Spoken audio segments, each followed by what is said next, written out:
Bonsoir à tous et bienvenue sur D8 pour un nouveau voyage au bout de la nuit, une nouvelle soirée littéraire. Je suis ravie de vous retrouver donc pour la suite de la lecture de La femme au collier de velours d'Alexandre Dumas, père, à ne pas confondre avec Alexandre Dumas, fils, qui lui est l'auteur de La dame aux camélias.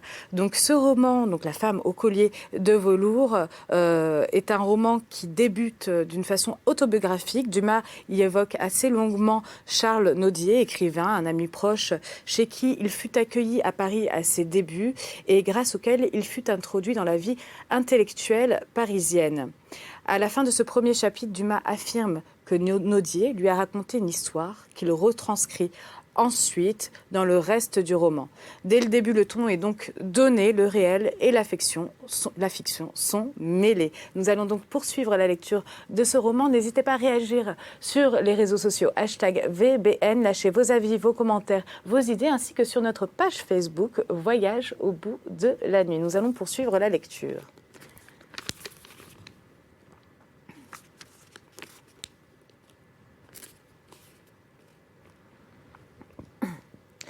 Le cadavre était toujours immobile et couché sur le sable. Seulement le temps, qui a tant de prise sur les colosses, semblait avoir oublié l'infiniment petit.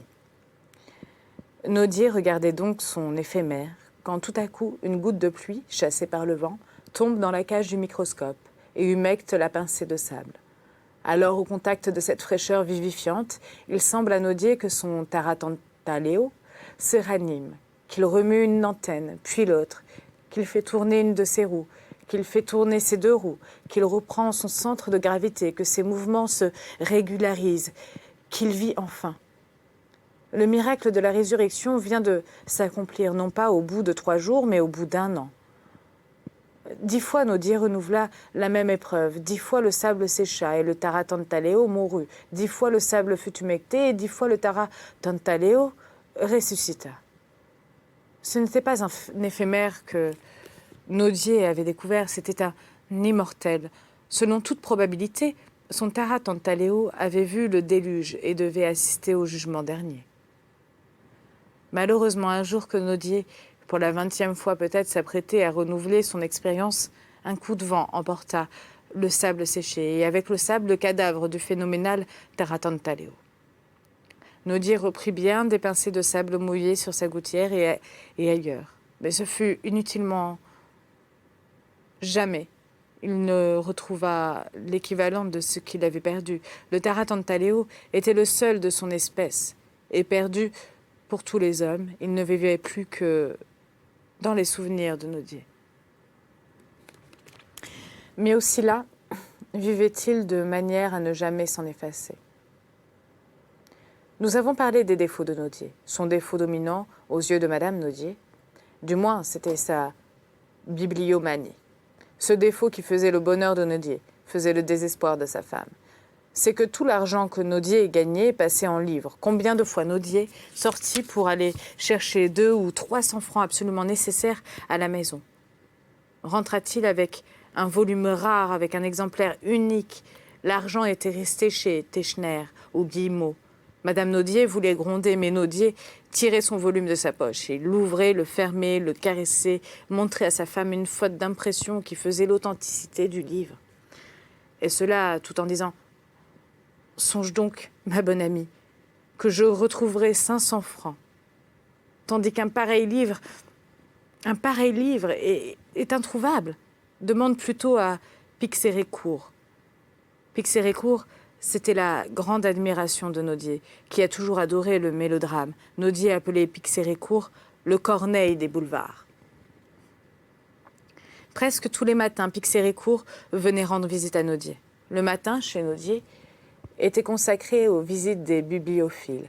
C'était là que se réunissaient le marquis de Ganay, le marquis de Châteaugiron, le marquis de Chalabre, le comte de Labédoyère, Bérard, l'homme des Elzévirs, qui, dans ces moments perdus, refit la charte de 1830, le bibliophile Jacob, le savant Weiss de Besançon, l'universel Peignot de Dijon, enfin les savants étrangers qui, aussitôt leur arrivée à Paris, se faisaient présenter ou se présentaient seuls à ce cénacle dont la réputation était européenne. Là, on consultait Nodier, l'oracle de la Réunion. Là, on lui montrait des livres. Là, on lui demandait des notes. C'était sa distraction favorite. Quant aux savants de l'Institut, ils ne venaient guère à ces réunions. Ils voyaient Nodier avec jalousie. Nodier associait l'esprit et la poésie à l'érudition.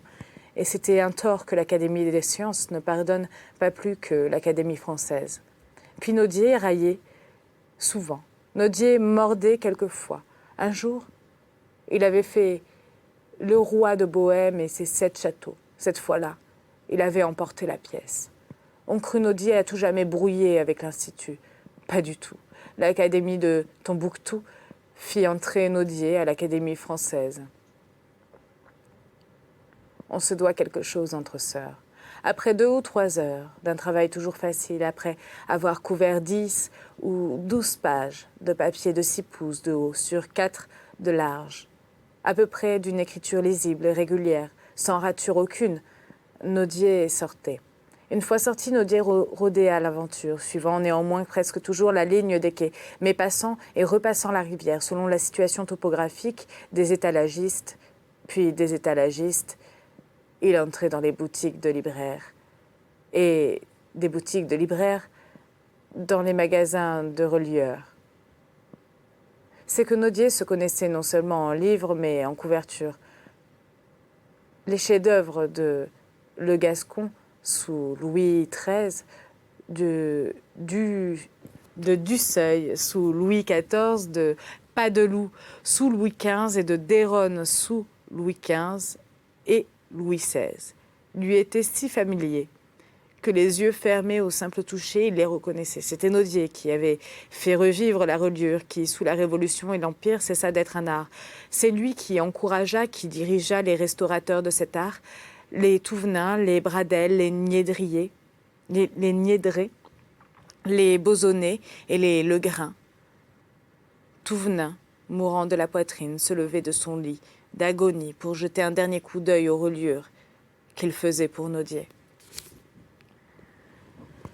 La course de Nodier aboutissait presque toujours chez Crozet ou Teschner, ces 2 beaux-frères désunis par la rivalité et entre lesquels son placide génie venait s'interposer. Là, il y avait réunion de bibliophiles. Là, on s'assemblait pour parler livre-édition, vente. Là, on faisait des échanges. Puis, dès que Nodier paraissait, c'était un cri. Mais, dès qu'il ouvrait la bouche, silence absolu. Alors Nodier narrait, Nodier paradoxé, de Omnire Sibeli et Quibusdam, Alice. Le soir, après le dîner de famille, Nodier travaillait d'ordinaire dans la salle à manger entre 3 bougies posées en triangle. Jamais plus, jamais moins. Nous avons dit sur quel papier et de quelle écriture, toujours avec des plumes d'oie. Nodier avait horreur des plumes de fer, comme en général de toutes les inventions nouvelles. Le gaz le mettait en fureur, la vapeur l'exaspérait, il voyait la fin du monde infaillible et prochaine dans la destruction des forêts et dans l'épuisement des mines de houille. C'est dans ces fureurs contre le progrès de la civilisation que Nodier était resplendissant de verve et foudroyant d'entrain. Vers 9h30 du soir, Nodier sortait. Cette fois, ce n'était plus la ligne des quais qu'il suivait, c'était celle des boulevards. Il entrait à la porte Saint-Martin, à l'Ambigu ou au funambule de préférence. C'est Nodier qui a divinisé des bureaux. Pour Nodier, il n'y avait que 3 acteurs au monde, des bureaux, Potier et Talma. Potier et Talma étaient morts, mais de bureaux restaient et consolaient Nodier de la perte des 2 autres. Nodier avait vu 100 fois le bœuf enragé. Tous les dimanches, Nodier déjeunait chez Pixérécourt. Là, il retrouvait ses visiteurs, le bibliophile Jacob Roy, tant que Nodier n'était pas là, vice-roi quand Nodier paraissait, le marquis de Gannet, le marquis de Chalabre. Le marquis de Gannet, esprit changeant, amateur, capricieux, amoureux d'un livre, comme un roué de temps de la Régence, était amoureux d'une femme pour l'avoir.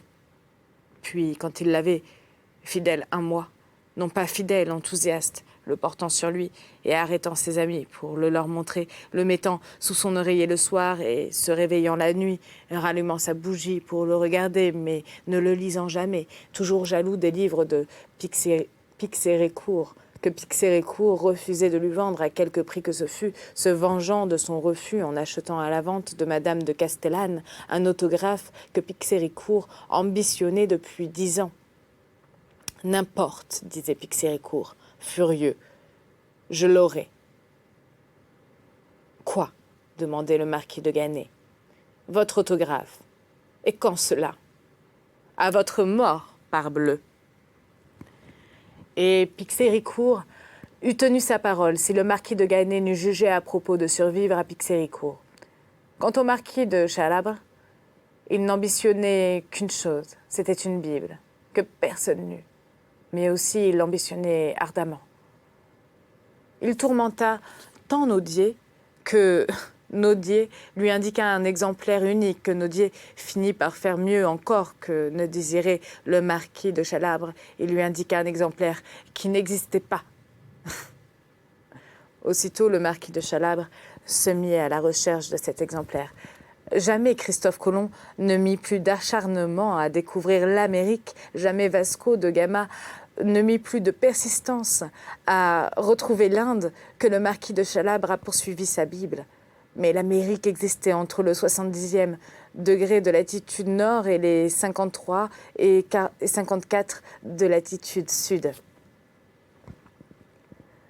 Mais l'Inde gisait véritablement en deçà et au-delà du Gange, tandis que la Bible du marquis de Chalabre n'était située sous aucune latitude, ni ne gisait ni en deçà ni au-delà de la Seine. Il en résulta que Vasco de Gama retrouva l'Inde, que Christophe Colomb découvrit l'Amérique, mais que le marquis eut beau chercher du nord au sud, de l'Orient à l'Occident, il ne trouva pas sa Bible. Plus la Bible était introuvable, plus le marquis de Chalabre mettait d'ardeur à la trouver. Il en avait offert 500 francs, il en avait offert 1000 francs, il en avait offert 2000 francs, 4000, 10 000 francs. Tous les bibliographes étaient sans dessus-dessous à l'endroit de cette malheureuse Bible. On écrivit en Allemagne et en Angleterre, néant.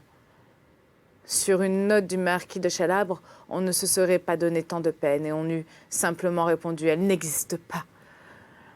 Mais sur une note de Nodier, c'était autre chose. Si Nodier avait dit « La Bible existe », incontestablement la Bible existait. Le pape pouvait se tromper, mais Nodier était infaillible. Les recherches durèrent 3 ans. Tous les dimanches, le marquis de Chalabre, en déjeunant avec Nodier chez Pixérécourt, lui disait « Eh bien, cette Bible, mon cher Charles, eh bien, introuvable. Caere et et invenies, répondait Nodier. Et plein d'une nouvelle ardeur, le bibliomane se remettait à chercher, mais ne trouvait pas. Enfin, on apporta au marquis de Chalabre une Bible. Ce n'était pas la Bible indiquée par Nodier, mais il n'y avait que la différence d'1 an dans la date. Elle n'était pas imprimée à Kehl, mais elle était imprimée à Strasbourg. Il n'y avait que la distance d'1 lieu. Elle n'était pas unique, il est vrai. Mais le second exemplaire, le seul qui exista, était dans le Liban, au fond d'un monastère druze. Le marquis de Chalabre porta la Bible à Nodier et lui demanda son avis. « Dame, répondit Nodier, qui voyait le marquis prêt à devenir fou s'il n'avait pas une Bible. Prenez celle-là, mon cher ami, puisqu'il est impossible de trouver l'autre. » Le marquis de Chalabre acheta la Bible moyennant la somme de 2000 francs. Le fit relier d'une façon splendide et la mit dans une cassette particulière. Quand il mourut, le marquis de Chalabre laissa sa bibliothèque à Mademoiselle Mars. Mademoiselle Mars, qui n'était rien moins que bibliomane, pria Merlin de classer les livres du défunt et d'en faire la vente. Merlin, le plus honnête homme de la terre, entra un jour chez Mademoiselle Mars avec 30 ou 40 000 francs de billets de banque à la main. Il les avait trouvés dans une espèce de portefeuille pratiqué dans la magnifique reliure de cette Bible presque unique. « Pourquoi, demandai-je à Nodier, avez-vous fait cette plaisanterie au pauvre marquis de Chalabre ? Vous si peu mystificateur ? Parce qu'il se ruinait, mon ami, et que pendant les 3 ans qu'il a cherché sa Bible, il n'a pas pensé à autre chose. Au bout de ces 3 ans, il a dépensé 2000 francs. Pendant ces 3 ans-là, il en eut dépensé 50 000. Maintenant que nous avons montré notre bien-aimé Charles pendant la semaine et le dimanche matin, disons ce qu'il était le dimanche, depuis 6 heures du soir jusqu'à minuit. Comment avais-je connu Nodier? Comme on connaissait Nodier. Il m'avait rendu un service. C'était en 1827. Je venais d'achever Christine.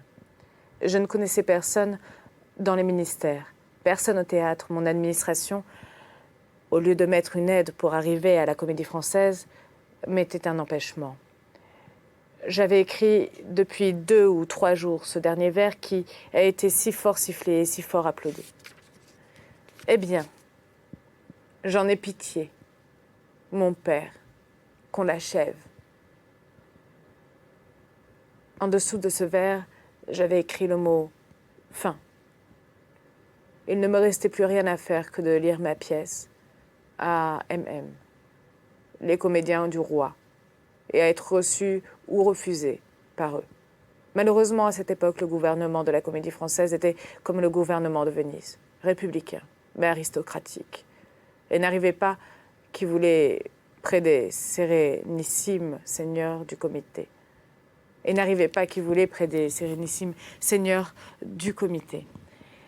Il y avait bien un examinateur chargé de lire les ouvrages des jeunes gens qui n'avaient encore rien fait et qui par conséquent n'avaient droit à une lecture qu'après examen, mais il existait dans les traditions dramatiques et de si lugubres histoires de manuscrits attendant leur tour de lecture pendant 1 ou 2 ans et même 3 ans que moi, familier du Dante et de Milton, je n'osais point affronter ces limbes, tremblant que ma pauvre Christine n'allât augmenter tout simplement le nombre de questi siorati chez mai non fur vivi.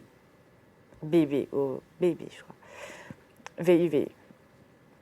J'avais entendu parler de Nodier comme protecteur, né de tout poète à naître. Je lui demandai un mot d'introduction auprès du baron Taylor. Il me l'envoya 8 jours après. J'avais lecture au Théâtre Français et j'étais à peu près reçue.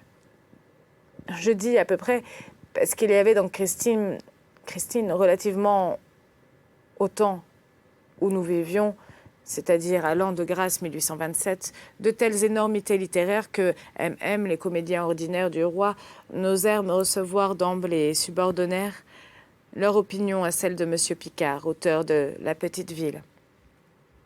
M. Picard était un des oracles du temps. Firmin me conduisit chez M. Picard. M. Picard me reçut dans une bibliothèque garnie de toutes les éditions de ses œuvres et ornée de son buste. Il prit mon manuscrit, me donna rendez-vous à 8 jours et nous congédia. Au bout de 8 jours, heure pour heure, je me présentai à la porte de M. Picard. M. Picard m'attendait, évidemment. Il me reçut avec le sourire de Rigobert dans La maison à vendre. « Monsieur, me dit-il, en me tendant mon manuscrit proprement roulé, avez-vous quelques moyens d'existence ?» Le début n'était pas très encourageant. « Oui, monsieur, répondis-je, j'ai une petite place chez monsieur le duc d'Orléans. » « Eh bien, mon enfant, fit-il en me mettant affectueusement mon manteau entre les 2 mains et me prenant les mains du même coup. Allez à votre bureau. » Et enchanté d'avoir fait un mot, il se frotta les mains en m'indiquant du geste que l'audience était terminée. Je n'en devais pas moins un remerciement à Nodier. Je me présentai à l'Arsenal.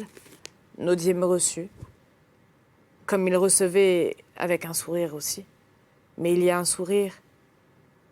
Non, mais il y a sourire. Et sourire, comme dit Molière. Peut-être oublierai-je un jour le sourire de Picard, mais je n'oublierai jamais celui de Nodier. Je voulus prouver à Nodier que je n'étais pas tout à fait aussi indigne de sa protection qu'il eût pu le croire, d'après la réponse que Picard m'avait faite. Je lui laissai mon manuscrit. Le lendemain, je reçus une lettre charmante qui me rendait tout mon courage et qui m'invitait aux soirées de l'Arsenal. Ces soirées de l'Arsenal, c'était quelque chose de charmant, quelque chose qu'aucune plume ne rendra jamais. Elles avaient lieu le dimanche et commençaient en réalité à 6 heures. À 6 heures, la table était mise. Il y avait les dîneurs de fondation, Cailleux, Taylor, Francis Way, que Nodier aimait comme un fils. Puis, par hasard, 1 ou 2 invités. Puis, qui voulait. Une fois admis à cette charmante intimité de la maison, on allait dîner chez Nodier à son plaisir. Il y avait toujours 2 ou 3 couverts attendant les convives de hasard. Si ces 3 couverts étaient insuffisants, on en ajoutait un 4e, un 5e, un 6e. S'il fallait allonger la table, on l'allongeait. Mais malheur à celui qui arrivait le 13e. Celui-là dînait impitoyablement à une petite table, à moins qu'un 14e ne vînt le relever de sa pénitence. Nodier avait ses manies. Il préférait le pain bis au pain blanc, l'étain à l'argenterie, la chandelle à la bougie. Personne n'y faisait attention que Madame Nodier qui le servait à sa guise. Au bout d'une année ou 2, j'étais un de ces intimes dont je parlais tout à l'heure. Je pouvais arriver sans prévenir à l'heure du dîner. On me recevait avec des cris qui ne me laissaient pas de doute sur ma bienvenue. Et l'on me mettait à table, ou plutôt je me mettais à table entre Madame Nodier et Marie. Au bout d'un certain temps, ce qui n'était qu'un point de fait devint un point de droit. Arrivais-je trop tard? Était-on à table? Ma place était-elle prise? On faisait un signe d'excuse aux convives usurpateurs. Ma place m'était rendue. Et, ma foi, se mettait où il pouvait celui que j'avais déplacé. Nodier alors prétendait que j'étais une bonne fortune pour lui, en ce que je le dispensais de causer. Mais si j'étais une bonne fortune pour lui, j'étais une mauvaise fortune pour les autres. Nodier était le plus charmant causeur qu'il y eût au monde. On avait beau faire à ma conversation tout ce qu'on a fait à un feu pour qu'il flambe, l'éveiller, l'attiser, y jeter cette limaille qui fait jaillir les étincelles de l'esprit comme celles de la forge. C'était de la verve, c'était de l'étreint, c'était de la jeunesse. Mais ce n'était point cette bonhomie, ce charme inexprimable, cette grâce infinie où, comme dans un filet tendu, l'oiseleur prend tout, grands et petits oiseaux. Ce n'était pas Nodier. C'était un pis-aller dont on se consentait. Voilà tout. Mais parfois je boudais, parfois je ne voulais pas parler. Et à mon refus de parler, il fallait bien, comme il était chez lui, que Nodier parlât. Alors tout le monde écoutait, petits enfants et grandes personnes. C'était à la fois Walter Scott et Perrault. C'était le savant aux prises avec le poète. C'était la mémoire en lutte avec l'imagination. Non seulement, alors, Nodier était amusant à entendre, mais encore Nodier était charmant à voir. Son long corps efflanqué, ses longs bras maigres, ses longues mains pâles, son long visage plein d'une mélancolique bonté, tout cela s'harmoniait avec sa parole un peu traînante, que modulée sur certains tons ramenait périodiquement un accent franc-comtois que Nodier n'a jamais entièrement perdu. Oh, alors le récit était chose inépuisable, toujours nouvelle, jamais répétée. Le temps, l'espace, l'histoire, la nature étaient pour Nodier cette bourse de Fortunatus d'où Pierre Schlemihl tirait ses mains toujours pleines. Il avait connu tout le monde, Danton, Charlotte Corday, Gustave III, Cagliostro, Pie VI, Catherine II, le grand Frédéric, que sais-je, comme le comte de Saint-Germain et le Tarantanta Léo. Il avait assisté à la création du monde et traversé les siècles en se transformant. Il avait même sur cette transformation une théorie des plus ingénieuses. Selon Nodier, les rêves n'étaient qu'un souvenir des jours écoulés dans une autre planète, une réminiscence de ce qui avait été jadis. Selon Nodier, les songes les plus fantastiques correspondaient à des faits accomplis autrefois. Dans Saturne, dans Vénus ou dans Mercure, les images les plus étranges n'étaient que l'ombre des formes qui avaient imprimé leurs souvenirs dans notre âme immortelle. En visitant pour la première fois le musée fossile du Jardin des Plantes, il s'était crié retrouvant des animaux qu'il avait vus dans le déluge de Deucalion et de Pyrrha. Et parfois, il lui échappait d'avouer que, voyant la tendance des Templiers à la possession universelle, il avait donné à Jacques de Molay le conseil de maîtriser son ambition. Ce n'était pas sa faute si Jésus-Christ avait été crucifié, seul parmi ses auditeurs, et il l'avait prévenu des mauvaises intentions de Pilate à son égard. C'était surtout le juif errant que Nodier avait eu l'occasion de rencontrer la première fois à Rome du temps de Grégoire VII, la seconde fois à Paris, la veille de la Saint-Barthélemy, et la dernière fois à Vienne, en Dauphiné, et sur lequel il avait les documents les plus précieux. Et à ce propos, il relevait une erreur dans laquelle étaient tombés les savants et les poètes, et particulièrement Edgar Quinet. Ce n'était pas Ahasverus, qui est un nom moitié grec, moitié latin, qui s'appelait l'homme aux 5 sous, c'était Isaac Laquedème. De cela, il pouvait en répondre, il tenait le renseignement de sa propre bouche, puis de la politique, de la philosophie, de la tradition. Il passait à l'histoire naturelle, comme dans cette science. Nodier distançait Hérodote, Pline, Marco Polo, Buffon et Lacépède. Il avait connu des araignées près desquelles l'araignée de Pélisson n'était qu'une drôlesse. Et il avait fréquenté des crapauds près desquels Mathusalem n'était qu'un enfant. Enfin, il avait été en relation avec des caïmans, près desquels la tarasque n'était qu'un lézard. Aussi, il tombait à Nodier de ces hasards comme il n'en tombe qu'aux hommes de génie. Un jour qu'il cherchait des lépidoptères, c'était pendant son séjour en Styrie, pays des roches granitiques et des arbres séculaires, il monta contre un arbre afin d'atteindre une cavité qu'il apercevait, fourra sa main dans cette cavité comme il avait l'habitude de le faire, et cela assez imprudemment, car un jour il retira d'une cavité pareille son bras enrichi d'un serpent qui s'était enroulé alentour. Un jour donc, qu'ayant trouvé une cavité, il fourrait sa main dans cette cavité, il sentit quelque chose de flasque et de gluant qui cédait à la pression de ses doigts. Il ramena vivement sa main à lui et regarda 2 yeux briller d'un feu terne au fond de cette cavité. Nodier croyait au diable aussi. En voyant ces 2 yeux qui ne ressemblaient pas mal aux yeux de braise de Charon, comme dit Dante, Nodier commença par s'enfuir, puis il réfléchit. Se ravisa, prit une hachette, et mesurant la profondeur du trou, il commença de faire une ouverture à l'endroit où il présumait que devait se trouver cet objet inconnu.